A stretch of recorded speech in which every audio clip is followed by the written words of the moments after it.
I can bet most of you won't know the difference between common cold and feverish cold. Let us see. It's very simple. The biggest problem of heart attack is not cholesterol, but the mind. I can bet most of you won't know the difference between common cold and feverish cold. Let us see. It's very simple. Anybody? What's the difference between common cold and feverish cold? See, this is our medical education, the topsy-turvy medical education. We teach uncommon diseases where money can come in a very detailed, over-detailed fashion. We don't teach ordinary diseases, and people suffer more because of the ordinary diseases. Do you know, on a given day in Europe, in winter, 50 million people cannot go to work because of a simple disease called feverish cold. 50 million people. And sick absenteeism of 50 million people is economic liability to the whole nation. And today what we do, feverish cold, he comes to the very arrogant modern doctor. He sits there, oh, don't worry, you have a viral fever probably. I will give you an antibiotic, you'll be alright. You know what he has done? 3 things he has done. A, he doesn't know whether it is viral fever because he has not seen the virus. If an Ayurvedic doctor says this is something, he will say, where is the proof? Where is evidence? And where is your evidence? Doctors predicting the unpredictable future of patients is a nice study for all of you. Write down. Doctors predicting the unpredictable future of patients. It's in the bmhegde. Write down. It's written by a scientist, William John Firth. And this is in the bmhegde, year 1991, volume 303, and page is 1565. Please read this. Read it 10 times. Then all your ego will melt down.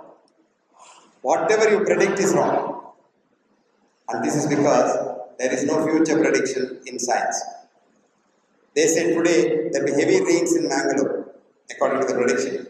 It will certainly not rain today, it will rain tomorrow. This is called unpredictable future of patients. And this the scientists are calling as butterfly effect. Because they don't say we are wrong. They have another hypothesis. Edward Lorenz, who found out how to predict weathers, after finding out that the weather prediction never comes true, propounded a hypothesis called butterfly effect. Do you know what he said? After I put all my data into my supercomputer, if a butterfly moves its wings in Beijing in China, disturbing the air, that can compound with the Lyapunov effect into a storm in New York after 1 month, which I can't calculate. In Kobe in Japan, they have the best meteorological laboratory. Even seconds before that huge earthquake which killed half the population of Kobe, nobody knew. It just came. So friends, let us be humble first. So the nurse will say, okay, this is feverish cold. The best treatment for that is either homeopathy or probably ginger and garlic, and she will send it to the homeopath. See how much money you have saved? In France, they started a 100-bedded Chinese hospital. The NHS cost has come down by 50%. Because all the minor illness syndromes go to the Chinese hospital. So, otherwise they would have come to the main hospital.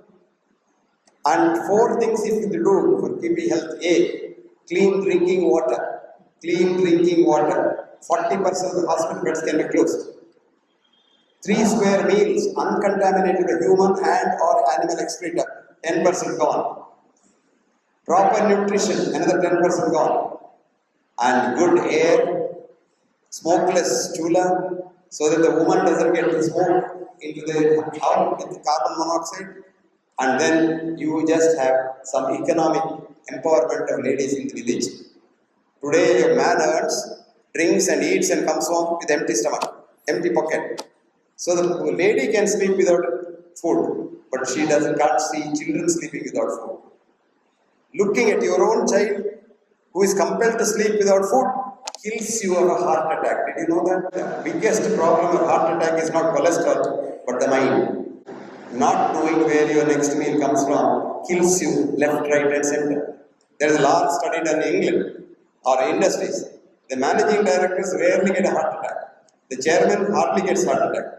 But the man on the floor who has no control about his life's economy, he gets the heart attack. Managing director can manage, he has a lot of money. The poor man doesn't know how much money he will earn and how much he will need for family and him. That kills him. In short, your mind is the cause of all diseases. And where is the mind? Where is the mind? Let us see. All the MBBS, MD doctors. Where is the mind? Yes, Delhi. Pink shirt. No, next one.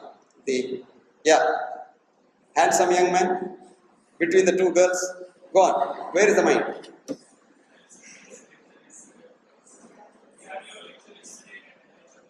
Oh, where did he hear? Anyway, let me tell you. Where is the mind? Never mind. But the mind is not in the brain. Remember that. Mind is not in the brain. The man who found out that the mind is in the brain and got a Nobel Prize for that, Wilder Penfield, is the same man who in 1971 wrote a paper, I am sorry for saying the mind is in the brain, and mind cannot be in an organ. Mind is not, one thought cannot be in the brain. Forget about it. In spite of 1 billion cells and 1 trillion neuron synapses, it is consciousness.